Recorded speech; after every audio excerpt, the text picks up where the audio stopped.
Deutsche ভেলের সংবাদে বলা হয়েছে হাদির হত্যাকারীকে আদালতে তোলা হয়েছে। শুনেন আগে। রাহুল ওরফে ফায়জাল, করিম মাসুদ এবং আলমগীর হোসেন বাংলাদেশে ওসমান হাদিকে খুন করে মেঘালয় মারফত বাংলাদেশ থেকে ভারতে আসেন। শনিবার রাত্রে পশ্চিমবঙ্গ রাজ্য পুলিশের এসটিএফ বনগাঁ অঞ্চল থেকে এই দুই অভিযুক্তকে গ্রেপ্তার করেন।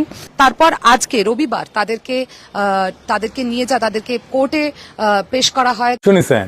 অথচ শনিবার রবিবার আদালত বন্ধ থাকে পশ্চিমবঙ্গে, ছুটির দিনে আদালতে তোলা হয়েছে। আচ্ছা, কলকাতা প্রেস ক্লাবের সাবেক সভাপতি কি বলতেছে শুনেন। বলতেছে আগামীকাল সোমবার আদালতে তোলা হবে।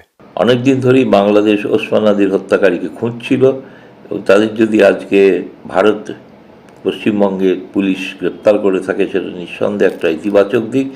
তবে যেটা শুনেছি সেটা হচ্ছে যেহেতু আজকে রবিবার, আগামীকাল সোমবার আদালত খুললে এদের আদালতে প্রডিউস করা হবে, অর্থাৎ আদালতে পেশ করা হবে।